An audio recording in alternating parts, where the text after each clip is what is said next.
Buenas noches y bienvenidos a un programa más de Serapaz en Rompeviento TV. Este programa está dedicado al análisis de conflictos sociales, al análisis de movimientos y muy particularmente sobre todos los temas que tienen que ver con la paz. Esta noche tenemos un tema muy importante. Hace un par de días se celebró el aniversario luctuoso de Gandhi y para ello en este día que representa algo muy importante para el tema de la no violencia, de la lucha por vías pacíficas en el país, hemos invitado en esta noche a Sonia de Otto. Sonia de Otto es experta en no violencia, es académica de la Universidad Gujarat en la India. ¿Sí lo pronuncié bien, Sonia? Gujarat. Gujarat, en la India, y que es la universidad que fundó Gandhi. Para ello nos va a explicar un poco más de lo que implica la no violencia desde el punto de vista gandhiano y lo que tiene de importante también este día que se conmemora en todo el mundo. Buenas noches, Sonia, gracias por estar con nosotros esta noche. Gracias a ustedes. Platícanos, Sonia, ¿qué acabamos de celebrar este miércoles pasado?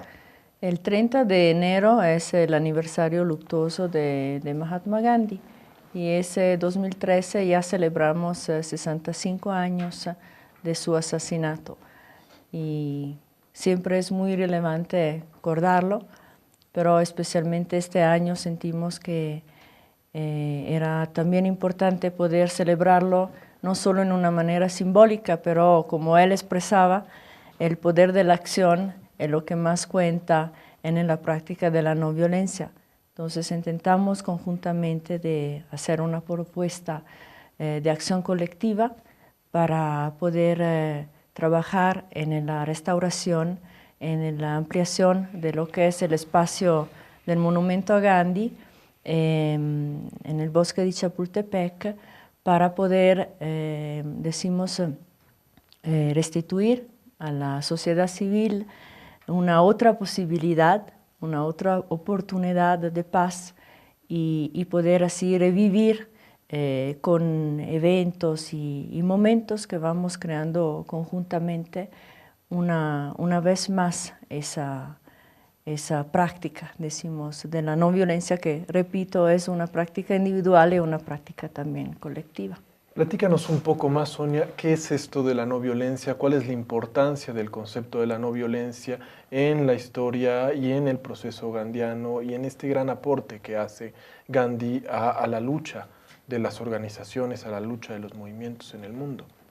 Yo puedo compartir algo como más de experiencia personal, decimos, de desarrollo en esta práctica, porque como bien sabemos, es algo que implica una transformación, el proceso de paz, ¿no? Una transformación antes de todo del individuo. Entonces, de esta forma, creo que tenemos que relacionarnos, ¿no?, al tema de la no violencia. No es algo de abstracto, ¿no? Es algo de muy concreto que Gandhi enseña en una manera muy directa, ¿no? Su vida misma es el mensaje de la no violencia. En este sentido, intentamos con la Universidad de Gujarat Vidyapith un programa de extensión aquí en México,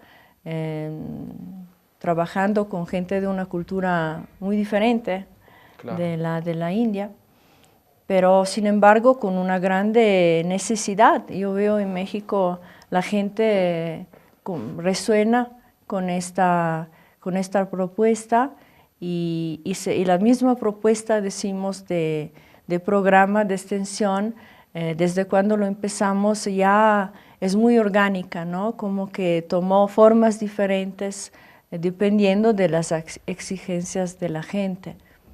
Esto es parte de las diferentes actividades que están haciendo en México, porque tú eres también directora o diriges una organización que se llama Ahora World Mandala. Sí, Ahora World Mandala es el programa de extensión del laboratorio que tenemos en Ahmedabad, que es la base de nuestra universidad. Nuestra universidad, dos palabras, Importante recordar que la universidad que fundó Mahatma Gandhi en el 1920. Él fue rector de esta universidad hasta por toda su vida y en esta universidad él formó los luchadores de la independencia. Y entonces es sobrevivir hoy con los mismos principios en un mundo que propone, decimos, cosas muy diferentes de lo que era el sueño de Gandhi, es un acto de resistencia. Vamos ahorita a ver un pequeño video que se ha preparado, en el cual se recupera algunas de las actividades, entiendo, que se están haciendo en la India a partir del trabajo de la universidad. Ahí regresando, a ver si nos lo puedes explicar un poco más, Sonia, por favor. Shalom, shalom,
¿Qué es esto que acabamos de ver, Sonia? Cuéntanos.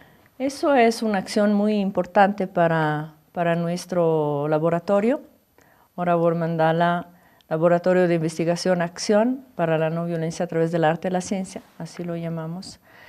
Los que estaban haciendo esa obra y cantando esta canción son los fundadores de Oravor Mandala, que son 12 comunidades religiosas de Ahmedabad, que están trabajando conjuntamente en cooperación desde el 2005 para superar un conflicto muy fuerte que se vivió en Ahmedabad en el 2002, que causó un conflicto interreligioso que causó la muerte de mucha gente. Entonces, desde el 2005 fundamos Oravor Mandala con la idea de poder demostrar que la paz es posible. Y empezamos con este mandala. ¿Qué es un mandala? Es una... Tenemos, creo que, una imagen que a ver si se puede ampliar para que la puedas explicar un poco más. El mandala es un arquetipo de paz y armonía y donde la realidad externa es percibida como un espejo de la conciencia humana. Entonces, en esta conciencia es muy importante entender la interdependencia entre todos los seres. Y nosotros visualizamos un mandala del mundo, que es un mandala de personas que están, decimos, luchando por la paz, intentando de armonizar el mundo, y son muchísimos. También si no se habla, a veces hay muchas voces que se quedan en silencio. Entonces, con esta propuesta de mandala, nosotros empezamos un teatro comunitario con las 12 comunidades religiosas, y en este teatro la representación de esos mandalas, como en el caso que pudimos ver de arena o de tierras o con los varios elementos, son un instrumento de participación en la creación misma del guión de las acciones. Entonces, cuando se crean estas acciones, el diálogo está a la base del desarrollo de las mismas. Lo que vimos es una de esas acciones precisamente con las 12 comunidades que fundaron una orquesta interreligiosa que se llama AHOP, Ahmedabad Harmonic Orchestra for Peace Everywhere. La directora de esa orquesta es una mexicana.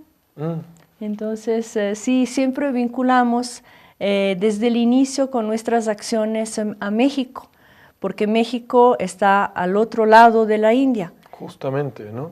Justamente, entonces la idea en el imaginario, pero también real, de poder superar los conflictos a beneficio no solo de del territorio, decimos a nivel local, pero para el mundo. Entonces, peace is possible everywhere, ¿no? Fue un poco fue la motivación para poderlo hacer y poder continuar. Entonces, eso es el vínculo que tenemos con México y agradecemos muchísimo a México por la respuesta y por la resonancia de la participación de la gente. En Ahmedabad el laboratorio lo consideramos un laboratorio urbano porque es un contexto de ciudad donde se está operando, y cuando empezamos el movimiento en México lo empezamos en un pueblo para poder tener un modelo de desarrollo rural. Entonces, ¿En dónde lo empezaron? Empezamos en Real de 14. ¿Por qué Real de 14? Porque es un lugar está al mismo trópico del Cáncer de Ahmedabad, y es un lugar importante también desde el punto de vista simbólico. Entonces se nos pareció interesante vincular Gandhi, su universidad, su casa, con un lugar tan emblemático en el país. Antes de todo, un lugar también donde es todavía posible trabajar a nivel de pueblos, a nivel de desarrollo rural, que era uno de los principios fundamentales para el Mahatma. Es muy interesante cómo se retoma el peso que tiene los elementos simbólicos dentro de la lucha y la tradición, en este sentido gandhiana, y de la lucha por la no violencia. Cuando regresemos, vamos a tener ahorita un pequeño corte. Quiero que nos pudieras platicar, Sonia, cómo es que han logrado trasladar, digamos, todo este imaginario simbólico con muchos elementos tan fuertes de la lucha, pero también de la tradición india, hacia contextos mexicanos, en los cuales vivimos cosas similares, pero también muy distintas. Y que nos puedas completar con eso, qué es lo que está haciendo ahora esta propuesta de Ora World Mandala en México. Con gusto. Muchas gracias. No se vaya, regresamos.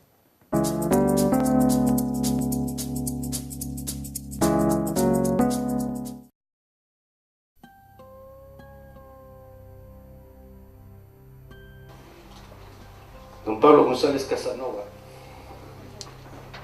es un sabio para nosotros. Es el único intelectual de peso al que yo he visto que los compañeros zapatistas, indígenas, le hablan de tú y le hablan con confianza. Yo llevo más de 20 y tantos años viviendo con ellos y sé lo difícil que es ganarse esa confianza. Cuando todos nos voltearon la espalda, él permaneció a nuestro lado. Nuestra admiración y respeto colectivos también son personales. Yo digo que cuando sea grande, yo quiero ser como don Pablo González Casanova.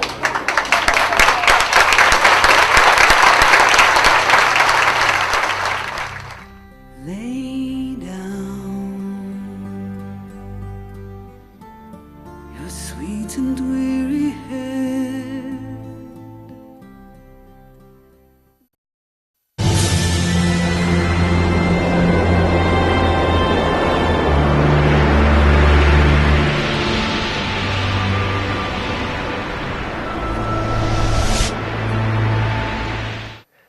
Gracias por seguir con nosotros. Estamos esta noche en el programa de Serapaz en Rompeviento TV hablando con Sonia de Otto, quien nos está compartiendo un poco de lo que es el trabajo de Ora World Mandala en esta conmemoración mundial del aniversario luctuoso de Mahatma Gandhi, que acaba de ser apenas hace un par de días.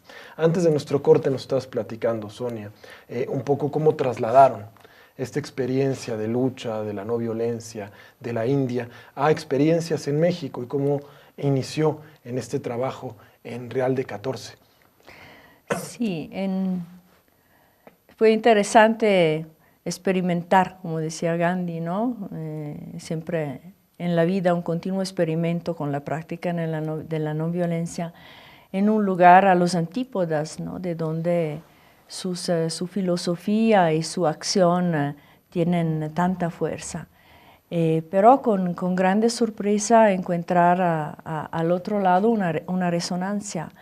Entonces lo que se propuso fue exactamente la misma metodología que se empezó allá en Ahmedabad con las 12 comunidades religiosas, y se empezó un trabajo, decimos, de diálogo, de integración entre el mundo virrárica y el pueblo, la gente real de 14. Inicialmente para mí el diálogo fue acercarme al mundo virrárica, que es parte también de esta realidad de Real de 14 por el peregrinaje que los visharitaris cumplen durante el año al Cerro del Quemado, y sucesivamente a través de eso conocer a la gente, los habitantes del pueblo, y compartir con ellos lo que se estaba haciendo en Ahmedabad. Y resultó que la gente se animó para experimentar ese teatro del mundo, y empezamos así una serie de acciones, decimos, con la misma metodología. Construimos esos mandalas a través de un guión que es compartido para los varios representantes del tejido social, y de esta manera se crean acciones donde mucha gente en el pueblo participa. Y todo eso es como casi un trabajo catártico, ¿no?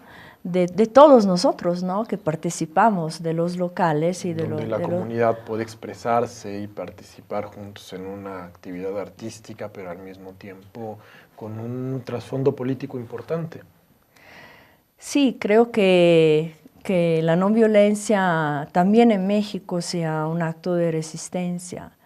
Y el poder declarar, por ejemplo, en Real de 14 el pueblo de la paz, ¿no? Con orgullo, el poder participar en estas acciones de manera tan calurosa y tan invitante también para la gente de la India, porque sí tuvimos también unas visitas, por ejemplo, de nuestro vicerrector, y después vino también el rector en México, y sentir una respuesta tan fuerte en la cooperación, porque el voluntariado, ser voluntarios en una acción y cooperar para que esta acción pueda tener éxito, en realidad no es por el resultado, como decía Gandhi, creemos en el proceso, no en el resultado.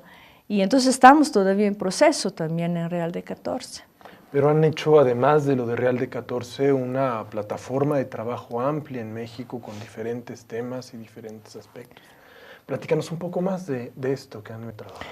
Sí, es todo por el concepto de interdependencia. Las cosas se mueven porque somos todos embajadores de la paz, ¿no? Entonces, cuando alguien participa en una acción y resuena con esta, poco a poco se multiplica el fenómeno, decimos también, ¿no? De esa expansión luminosa, ¿no? Que es el trabajo de la paz y de la no violencia. Y sí, empezamos un trabajo con los compañeros y las compañeras de Tepito.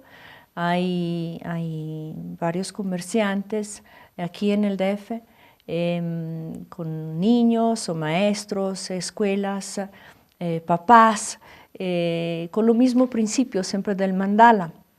Y creo que es importante decir que aparte de esa primera fase que llamamos un teatro comunitario, cuando la gente quiere ir un poquito más allá de la parte, decimos, artística, ¿no?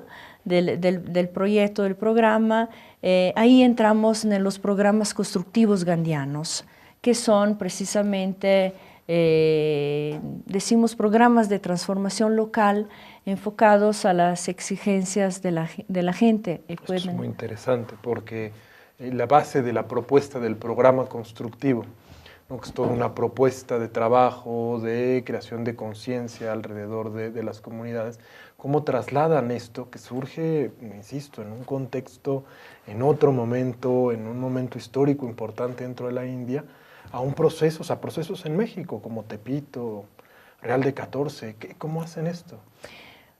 Gandhi empezó el programa constructivo para concientizar a la gente y crear un movimiento, y le costó muchísimos años, ¿no? 30 años para poder, crear conciencia y transmitir a la gente que solo a través de la voluntad individual podemos transformar lo que es nuestra sociedad, nuestra comunidad. Entonces, el trabajo constructivo consta en un trabajo también muy fuerte, ¿no? Un trabajo también manual en varios sectores, decimos, de la salud. Entonces, la limpieza de tu hogar, ¿no? De la higiene, de la educación básica, del desarrollo, el trabajo conjunto, ¿no? En una sociedad donde la mujer también, ¿no? tenga un lugar importante, ¿no? Equo.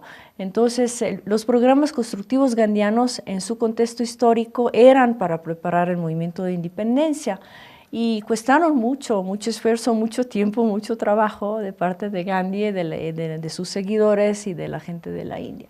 Pero siempre Gandhi nos dijo que el programa constructivo es lo que tiene que continuar también después de la independencia. Porque una vez que la India llegó a la independencia, el sueño de Gandhi era que las comunidades y los pueblos podían llegar a una autonomía, a una sustentabilidad, a una fuerza, ¿no? Y esos son conceptos que encuentran mucho eco en los movimientos en México, sobre todo en los movimientos indígenas, supongo. Completamente. Y yo creo en todas las comunidades, porque por ejemplo en Tepito, cuando empezamos esa primera fase de trabajo con el mandala, y ahora estamos proponiendo trabajos, bueno, la gente quiso, ¿no? Trabajos de nutrición, más enfocados, decimos, a lo que es la higiene, la salud especialmente, y a la participación de los adultos también en lo que es la educación de los hijos, ¿no? Eso Gandhi lo consideraba como programa de educación de adultos, ¿no? No necesariamente solo alfabetización, ¿no? Estamos hablando de aprender, sirviendo, ¿no? Enseñando, compartiendo. Y sí, es todo muy natural, exactamente como la no violencia, ¿no? Es natural en todos los seres, ¿no? En todas las mujeres y los hombres, ¿no? Sí, dices bien, es natural el trabajo de la no violencia, por lo menos esto se cree, y por eso se trabaja en ello.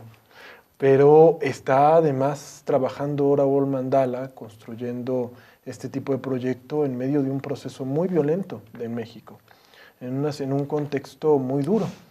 ¿Cómo pueden entrar en medio de este contexto a una propuesta de este tipo? Sí, la acción es nuestra fuerza. Entonces, creo que tenemos que expresarnos más, ¿no? Conjuntamente, y no podemos esperar que la paz o la educación a la no violencia lleguen por voluntad de otros, ¿no? Repito, cada individuo tiene este poder, ¿no? Cada individuo lo puede hacer también en acciones muy pequeñas como las que estamos haciendo. Entonces creo que sea el trabajo en el pequeño para que muchos que somos podemos transformar el grande.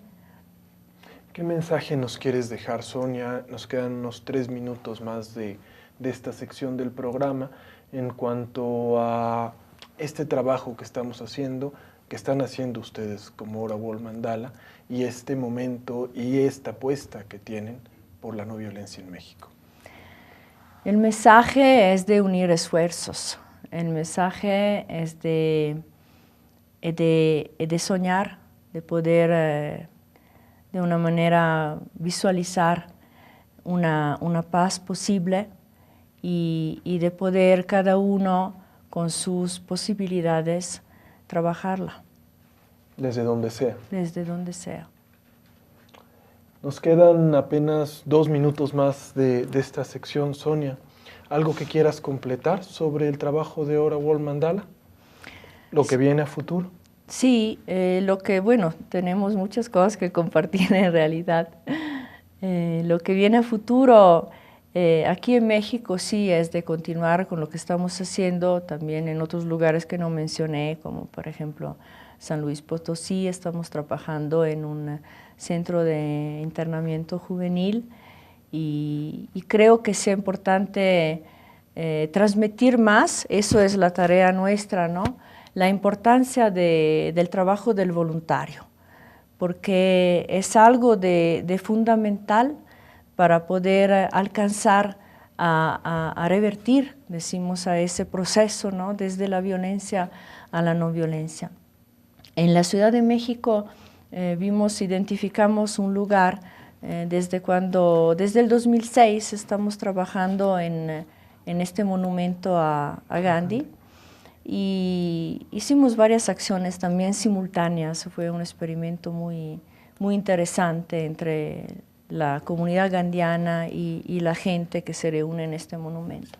Entonces, en este momento queremos que esta plataforma para la no violencia al monumento Gandhi se pueda de verdad transformar en algo que permita, como decía siempre Gandhi, círculos oceánicos. Entonces, ampliar más esta voluntad, esta acción colectiva. Nos quedamos con esta propuesta, Sonia. Muchas gracias por habernos acompañado en este programa que estamos conmemorando en el aniversario luctuoso de Gandhi y recuperando esta experiencia directamente de la lucha gandhiana. Muchas gracias. Muchas Sonia. Gracias. Nos vamos a un pequeño corte, pero regresamos. No se vaya.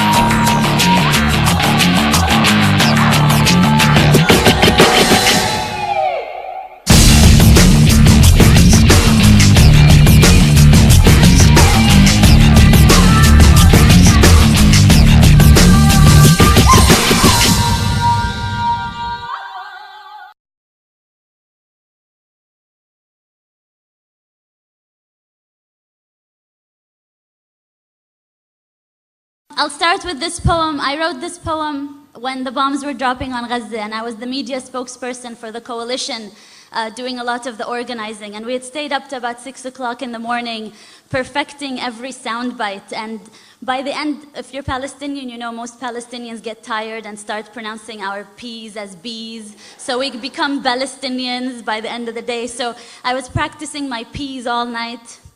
And the next morning, one of the journalists asked me, "Don't you think it would all be fine if you just stopped teaching your children to hate?" I did not insult the person, I was very polite, but I wrote this poem as a response to these types of questions we Palestinians always get. Today, my body was a TV'd massacre. Today, my body was a TV'd massacre that had to fit into sound bites and word limits. Today, my body was a TV'd massacre that had to fit into sound bites and word limits, filled enough with statistics to counter measured response. And I perfected my English and I learned my UN resolutions. But still, he asked me, "Ms. Ziyada, don't you think everything would be resolved if you would just stop teaching so much hatred to your children?" Pause. I look inside of me for strength to be patient, but patience is not at the tip of my tongue as the bombs drop over Gaza. Patience has just escaped me. Paused. Smile. We teach life, sir. Rafif, remember to smile. Pause. We teach life, sir. We Palestinians teach life after they have occupied the last sky. We teach life after they have built their settlements and apartheid walls. After the last skies, we teach life, sir. But today, My body was a TV'd massacre made to fit into sound bites and word limits. And just give us a story, a human story. You see, this is not political. We just want to tell people about you and your people. So give us a human story. Don't mention that word apartheid and occupation. This is not political. You have to help me as a journalist to help you tell your story, which is not a political story. Today, my body was a TV'd massacre. How about you give us a story of a woman in Gaza who needs medication? How about you? Do you have enough bone-broken limbs to cover the sun? Hand me over your dead and give me the list of their names in 1,200 word limits. Today, my body was a TV'd massacre made to fit into sound bites and word limits and move those that are desensitized to terrorist blood. But they felt sorry. They felt sorry for the cattle over Gaza. So I give them UN resolutions and statistics, and we condemn and we deplore and we reject, and these are not two equal sides, occupier and occupied, and 100 dead, 200 dead, and 1,000 dead. And between that war crime and massacre, I vent out words and smile, not exotic, smile, not terrorist. And I recount 100 dead, 200 dead, 1,000 dead. Is anyone out there? Will anyone listen? I wish I could wail over their bodies. I wish I could just run barefoot in every refugee camp and hold every child, cover their ears so they wouldn't have to hear the sound of bombing for the rest of their life the way I do. Today, my body was a TV'd massacre, and let me just tell you, there is nothing your UN resolutions have ever done about this. And no soundbite I come up with, no matter how good my English gets, no soundbite will bring them back to life. No soundbite will fix this. We teach life, sir. We teach life, sir. We Palestinians wake up every morning to teach the rest of the world life, sir.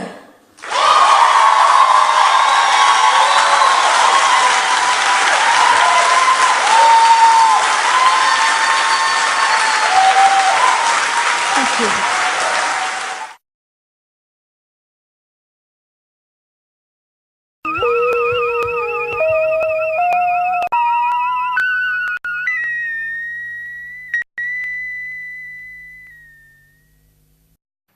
Gracias por continuar con nosotros en este programa de Serapaz en Rompeviento, dedicado a la lucha por la paz y la no violencia. En nuestra sección anterior estuvimos hablando con Sonia de Otto de Ora World Mandala sobre la lucha por la paz desde el estilo gandhiano a 2 días de que se conmemoró la muerte de Mahatma Gandhi. Pero llevándolo al contexto mexicano no podíamos dejar de recuperar el trabajo de uno de los movimientos más importantes en el tema de paz que está ocurriendo y que está surgiendo hoy en México, que es el Movimiento por la Paz con Justicia y Dignidad, que coincidentemente tuvo la semana pasada, el fin de semana pasado, su segundo encuentro nacional, en el cual se reunieron gente de diferentes partes del país, para hablar sobre este encuentro y para hablar sobre la perspectiva que tiene este movimiento en México, que está tratando de parar la violencia y la guerra y alcanzar la justicia para las víctimas. Hemos invitado a Raúl Romero, que es miembro de la coordinación del Movimiento por la Paz e impulsor de varios de los espacios y plataformas del mismo. Buenas noches, Raúl. Buenas noches, gracias por la invitación. Y también invitamos a María Herrera y a Juan Carlos Trujillo. Ellos son miembros de la plataforma de víctimas del Movimiento por la Paz. Buenas noches, Mari, buenas noches, Carlos. Buenas noches, gracias por invitarnos. Platíquenos un poco, ¿qué fue lo que sucedió el fin de semana pasado? Bien. Fue, como bien dices, el segundo encuentro nacional, pero tuvo una característica muy importante. Fue un encuentro trinacional. Pudieron participar organizaciones de Estados Unidos y sorpresivamente también para nosotros llegó gente de Canadá, lo cual nos dio mucho gusto. Es un intento por darle continuidad, particularmente en ese tema, por darle continuidad al tema de la caravana de Estados Unidos, las organizaciones o vínculos con organizaciones que se generaron allá, pero también un intento por reagrupar y rearticular las relaciones y las alianzas que hay con organizaciones en México. De víctimas, pero no solo, también hay organizaciones que vienen trabajando en la denuncia de la guerra ya sea desde el tema de verdad y memoria, pero también desde el tema de alto a la guerra y alto a las violaciones a los derechos humanos. Vinieron cerca de 68 organizaciones, por lo menos de 15 estados del país, y fue un encuentro sumamente interesante porque por lo menos se delinea, se plantea la agenda de lo que será esta etapa de lucha para el Movimiento por la Paz durante lo que será 2013.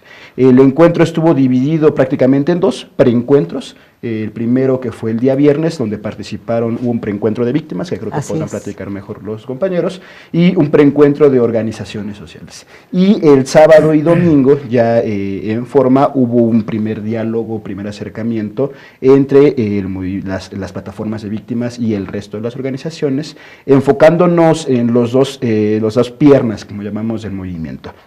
La línea de verdad y justicia, por un lado, y el tema de cambio de estrategia de seguridad o alto a la guerra, como se le quiera denominar, atravesado por varios ejes transversales de algunos temas, como van desde tráfico de armas, política de drogas, justicia, memoria, verdad, y ahora se delinearon algunos nuevos ejes como son temas de migración, ¿no?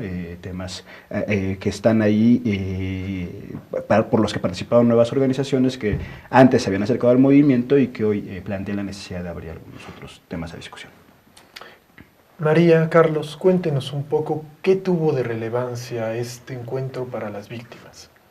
Bueno, respecto a esto, en la primera reunión, nuestro primer objetivo era ver qué es lo que les ha funcionado más a las demás organizaciones o de qué manera se han organizado ellos, para de ahí nosotros tomar también iniciativas y fortalecernos, porque es bien sabido que este movimiento nació a raíz del dolor, pero no basta solo eso, sino también hacer una cadena, pero una cadena con diferentes eslabones, porque la verdad es que hay injusticias de diferentes tipos, pero la injusticia es la misma, ¿no? Ver los porqués se fueron organizando y de qué manera lo hicieron para nosotros también fortalecernos, como les decía anteriormente, y de esa manera que nuestra lucha siga, pero siga más fuerte. Y también hermanarnos, ¿no? No nada más tomar iniciativas o ver qué es lo que ellos han hecho para podernos guiar, sino fortalecernos en la lucha, que ningún grupo se sienta aislado, que todos seamos parte de un movimiento. Juan Carlos, ¿qué fue lo que trataron en este preencuentro de víctimas? ¿Por qué reunirse primero las puras víctimas del movimiento? Pues yo creo que fue un preencuentro primeramente, ¿no? Muy importante para todos nosotros, intercambiar puntos de vista de luchas individuales como colectivas, nos hacen llegar a un mismo fin, ¿no? Todos tenemos un mismo objetivo, que es de forma personal encontrar a nuestros familiares desaparecidos. Eso es de forma individual, cada persona te da su punto de vista, su historia. Y de forma colectiva es importante el preencuentro que tuvimos, ya que podemos definir como colectivo hacia dónde vamos y qué es lo que queremos. Yo creo que es un aprendizaje, es un gran momento para todos nosotros el poder tener en ese momento tantas personas que han sufrido, tienen los mismos, como te repito, los mismos objetivos, pero sobre todo lo que de una forma individual en sus estados han estado pasando, ¿no? Yo creo que es parte de este encuentro, lo que pasó en el preencuentro, lo que nos llevó como a llevar la sustancia de definir las estrategias en el encuentro nacional, ¿no? Trinacional. ¿Qué fue lo que definieron en este preencuentro? Definimos principalmente lo que queremos, gran parte de los objetivos, como te repito, para este 2013. Fue importante la participación de las personas que están aliadas en Estados Unidos y en Canadá, ya que gran parte de la desgracia que vivimos en México es a causa de de las armas que están llegando a nuestro país, ¿no? Digo, es el problema de fondo, ¿no? Que desgraciadamente no se ve, pero es lo que ocasiona la problemática que tenemos aquí en México, ¿no? Como lo mencionaba Raúl, ha sido importante que esas personas hayan estado con nosotros, porque esto le da más insumos, ¿no? Más razón de esta lucha, ¿no? Porque no basta el querer llegar a la justicia como familiares, sino saber la raíz del problema, ¿no? Social. Me decías, ¿no? O sea, ¿cuáles son los objetivos? Yo creo que uno de los principales objetivos es buscar unas bases sociales para que podamos tener justicia, para que podamos cambiar parte de lo que estamos viviendo, ¿no? Desde la sociedad y como gobierno, ¿no? Dado a que tenemos o apostamos por el diálogo con las autoridades, por el interés o la esperanza de querer cambiar, ¿no? Permíteme retomar algo que dices que me parece muy importante. Dices, es importante trabajarlo a nivel de los 3 países. ¿Por qué, Raúl? Porque es importante retomar un trabajo sobre lo que está sucediendo en México, sobre esta situación de guerra y violencia a nivel trinacional. Ya, primero de recordar que este argumento con el que se estalla la guerra en México, al menos durante el sexenio de Calderón, es bajo el argumento de la guerra contra las drogas, un modelo de guerra que se generó en Estados Unidos por lo menos hace 40 años, y que muchas de las armas que llegan a México y con las que han sido asesinadas distintas personas vienen precisamente de México, y que las drogas que se producen Estados Unidos, y que las drogas que se producen y pasan por México encuentran su principal mercado y su principal consumidor en Estados Unidos, ¿no? Entonces, aquí primero se trata de asumir una responsabilidad. Cuando fue la caravana en Estados Unidos, fue parte del discurso del movimiento de decir, efectivamente hay una responsabilidad del gobierno mexicano, pero también hay una responsabilidad del gobierno estadounidense. Y en ese sentido debe entenderse que mientras nuestros gobiernos y la clase política mexicana siga agachando, sometiéndose al gobierno norteamericano, las sociedades civiles de ambos países estamos obligadas a exigir por igual a ambos gobiernos, a demandar este cambio estructural, a demandar y evidenciar precisamente que este argumento de la guerra contra las drogas en realidad está generando muchas más problemáticas y que no está atendiendo el problema de raíz. La última encuesta de adicciones en México genera que nos dice que ha aumentado el nivel de consumo, por ejemplo, de algunas drogas, principalmente la marihuana y cocaína en México, y bueno, a pesar de que ha habido grandes detenciones y se han armado mediáticamente grandes golpes al crimen organizado, en realidad sucede que sigue operando el crimen organizado tal cual, y algo que también ha insistido el movimiento y que no se ha logrado que los gobiernos de ambos países no han recibido bien y que no han operado, es precisamente atacar el tema del lavado de dinero, que en los 2 países, ¿no? en las 2 grandes transnacionales o corporaciones de banqueros, es un problema que está ahí fundamental, ¿no? Y que creemos hay una responsabilidad compartida. Y ahora además se incluyen a Canadá. Se incluye Canadá como para poder visibilizar el problema a nivel regional.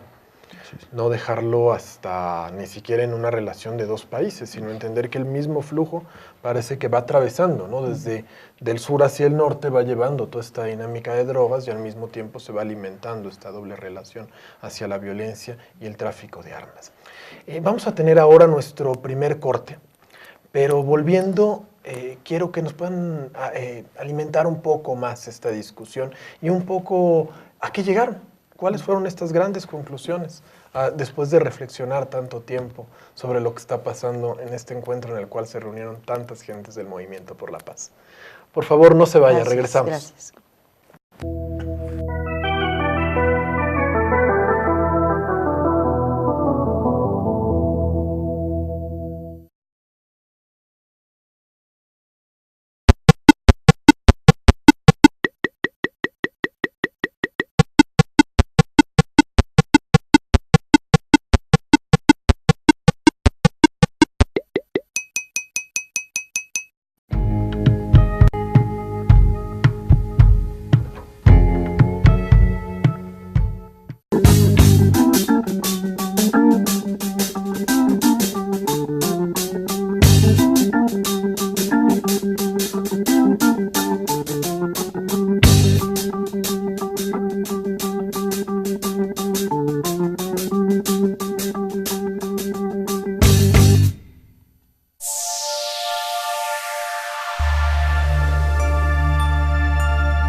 Gracias por continuar con nosotros. Estamos ahora en este programa de Serapaz en Rompeviento TV dedicado a la lucha por la paz, hablando con el Movimiento por la Paz con Justicia y Dignidad, que nos estaban platicando algunos de los temas, algunas de las dinámicas que se fueron discutiendo en este encuentro nacional que vivieron el fin de semana pasado. Cuéntenos un poco más a qué conclusiones llegaron en este encuentro. Bueno, yo creo está trazado principalmente por 3 ejes. Afortunadamente el preencuentro de víctimas logró llegar con una agenda mucho más acotada al encuentro trinacional. Mientras las organizaciones sociales llegamos apenas en un primer punto de encuentro, conociéndonos, tejiendo esta primer red, y lo cual dificultó una agenda de trabajo clara, el preencuentro de víctimas sí llegó con una agenda clarísima para el encuentro, que además asumió prácticamente inmediatamente. Yo te pondría que son 2 los grandes ejes en el tema de justicia y verdad. El primero es el tema de la ley de víctimas, cómo seguir trabajando y vigilando ese proceso, cómo hacer que se dé su implementación, cómo trabajar en la reglamentación y sobre todo cómo hacer que esa ley de víctimas realmente sea un instrumento útil y aplicable para las víctimas, cómo materializar la ley, lo escrito en política pública. Ese es uno de los grandes temas que además estamos obligados a trabajar a nivel estatal para que nuestros referentes estatales presionen a los gobiernos locales para que se empaten las constituciones. Es una ley general que modifica la Constitución, pero que también los gobiernos de los estados, las constituciones de los estados están obligadas a empatarse para ser correspondientes. El tema 2, y es uno de los temas más importantes, creo yo, es el tema de desaparecidos, de visibilizar, enfocar las baterías principalmente al tema de las desapariciones y las desapariciones forzadas y implementar inclusive mecanismos de búsqueda. Se planteó por ahí como una de las acciones principales la semana de búsqueda de los desaparecidos. Ya tendremos que trabajar más a detalle cómo va a funcionar esto, pero se habla de una necesidad de que el Estado no está trabajando en esa área y que son las propias víctimas quienes ante la desesperación y ante la ineficiencia y corrupción del Estado ahora se proponen ir a buscar a los desaparecidos. Y al mismo tiempo se planteó una campaña trinacional de visibilización de las víctimas como tanto de las causas de la guerra, ¿no? Lo cual me parece hay algunas acciones lindas. El otro, en el plano organizativo, y es que te digo, donde ya implica más el tema de las organizaciones, es complejo, es complicado, y más de 68 organizaciones, además de 3 países, ha sido difícil llegar a algunos resolutivos, pero se abre un proceso de consulta, se abre un proceso, yo creo que el movimiento ahora, en su segundo año, además muy joven, vive un proceso de democratización y de apertura al diálogo, en donde pone a otras organizaciones de los 3 países a reflexionar sobre cuáles serán, sobre las causas estructurales de la guerra. Están la plataforma de pueblos indígenas, que estuvieron ahí representantes de gente de Cherán, algunos compañeros de Huesca, se envía un saludo al Congreso Nacional Indígena, vinieron, insisto, organizaciones contra el tráfico de armas, por el cambio de política de drogas, y es donde el movimiento se ve obligado a abrir nuevos ejes de discusión y de organización con todas estas referentes.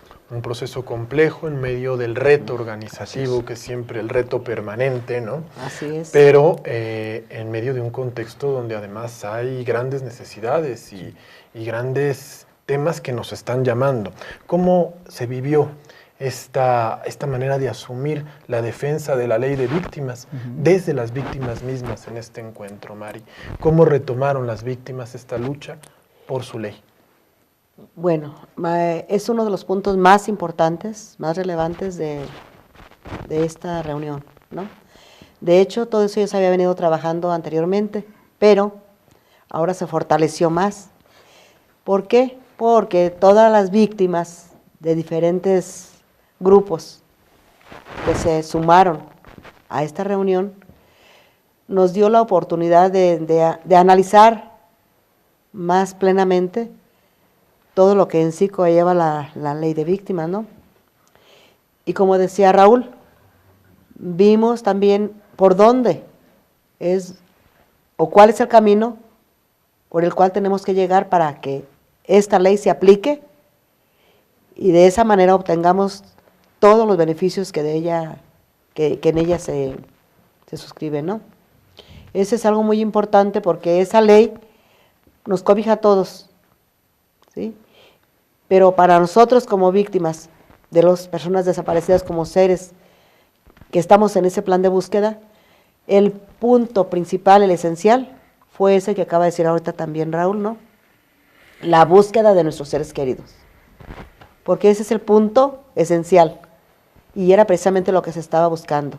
Además, todas las víctimas sabíamos dónde estaba, por decir, el nudo que no nos deja llegar a la búsqueda de nuestros seres queridos. Y todos coincidimos en que son las autoridades estatales, que por cierto son intocables, y es ahí donde está toda la porquería. Ellos son los que no permiten que se abra el camino para llegar a la búsqueda. Y es ahí donde todas las autoridades conjuntas deben poner atención. Ahí está el foco rojo. Y eso todo el mundo lo sabíamos y lo sabemos. Los que creen que no nos dábamos cuenta son las autoridades. Esperamos que ahora que ellos ya vieron que esto prácticamente está al descubierto, se pongan a trabajar, porque eso es lo que esperamos. Porque la corrupción está en los estados, con los gobernadores, con los jueces, con los MPs que trabajan en los estados. Porque todas las personas que tenemos víctimas, nadie queremos que se nos atienda en los estados. ¿Por qué? Ellos no quieren descubrir todo esto. Porque saben que al abrirse, al trabajar, se van a dar cuenta de que son compadres, amigos, vecinos o qué sé yo, los que están involucrados en todo esto. Entonces ahorita esperamos que el gobierno se ponga a trabajar y que se dé cuenta que nosotros ya sabemos, ¿no? Pero que es acción de ellos, son ellos los que tienen que trabajar.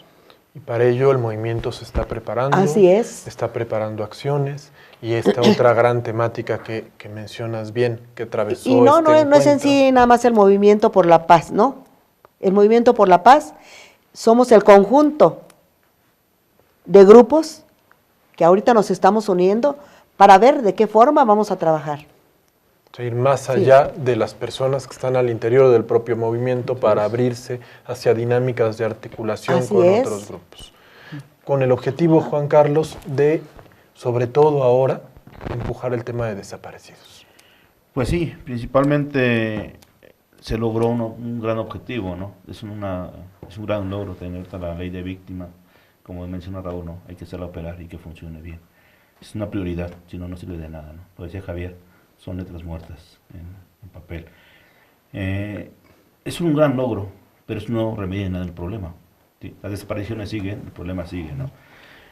Por desgracia, nosotros como víctima, una de las iniciativas que hemos impulsado desde la plataforma es que logremos una subprocuraduría o una fiscalía especializada para la búsqueda de desaparecidos, porque por desgracia no tenemos los mecanismos dentro de las instituciones mexicanas que operen como tal, ¿no? Desgraciadamente se enfocan en la línea de investigación, cuando en realidad lo que queremos es encontrar a las personas, ¿no? Son dos caminos totalmente distintos, pero mientras el gobierno, con todas sus buenas intenciones políticas, nos diga que los van a buscar, yo creo que eso no remedia en nada el dolor que tenemos las víctimas, ¿no? Yo creo que una de las grandes inquietudes, y yo creo que vamos a estar impulsando en este nuevo año dentro de la agenda, es la búsqueda, ¿no?, de una fiscalía o una subprocuraduría especializada en búsqueda de desaparecidos. Porque es la única forma que nos vamos a dar cuenta. La corrupción está en México, la tenemos palpable, solo que ahorita afloró. Esa es una cuestión. Esto quizás no se acabe, la paz no sé cuándo llegue, pero sí necesitamos cosas concretas como esta para poder encontrar a nuestros familiares. En estos últimos 3 minutos que nos quedan del programa, les pregunto a los tres, ¿qué le espera al Movimiento por la Paz este año? En este 2013 que estamos arrancando, en este momento, después de que ustedes ya fijaron grandes objetivos, ¿qué esperan que va a pasar durante este año para este movimiento que está creciendo, pero ya tiene también 2 años largos de caminar? Yo creo 2 retos principales, el tema de ley de víctimas, eso es fundamental. Hay que decirlo rapidísimo, el tema de la ley de víctimas es un triunfo fundamental y muy importante. En primera, cambia el discurso del daño colateral o de las víctimas colaterales a un reconocimiento de las víctimas. Es una cambio en la narrativa del discurso completamente que habían implementándose con el gobierno de Calderón. 2, hay un reconocimiento del Estado como victimario. El Estado, al ser una ley que también atiende a víctimas de violaciones a los derechos humanos, el Estado se está reconociendo como victimario precisamente porque el único que viola los derechos humanos es el Estado. Y 3, es la demostración de un sujeto social emergente que modifica al Estado. Yo creo que precisamente esos 3 grandes logros los que puedo resumir son un reto ahora para el movimiento. Y creo que el siguiente reto, y muy importante, es cómo seguir visibilizando la guerra frente a un discurso que cambia con Peña Nieto, frente a un discurso que venía siendo de Calderón un discurso bélico de guerra. Peña Nieto llega en un discurso completamente diferente, en un discurso de pacificación, en un discurso de la ley de víctimas, pero continúa con la estrategia de guerra, ahora quizá bajo la modalidad de Gendarmería Nacional. Entonces el movimiento tiene el gran reto de seguir evidenciando la guerra al mismo tiempo que avanza en el tema de verdad y memoria para las víctimas. Mari, Carlos, ¿qué podemos esperar del movimiento para este año? Pues yo pienso que en primer lugar nos espera un gran trabajo, como decía Raúl. Tenemos que seguir luchando, tenemos que seguir fortaleciéndonos para seguir luchando, ¿no? Y seguir confiando no nada más en nuestras fuerzas, sino en la sociedad. Sí, que la sociedad se una para poder lograr el objetivo. Pues uno de los grandes retos es parar la guerra, ¿no? O sea, concretamente, no le busquemos más factores a esto, ¿no? Esta guerra no puede seguir. No podemos seguir siendo estadísticas y que siga habiendo más desaparecidos. Definitivamente. Estamos muy contentos de volverlos a tener en este programa. Se nos está acabando el tiempo, pero no quisiera dejarme despedir sin decir que, bueno, siguen siendo este movimiento, que es una esperanza tan importante para el país, y esperamos que este sea un año de muchos en el que se consoliden muchos triunfos. Muchas gracias también a usted por seguir con nosotros, y los esperamos la próxima semana en un programa más de Serapaz en Rompeviento TV.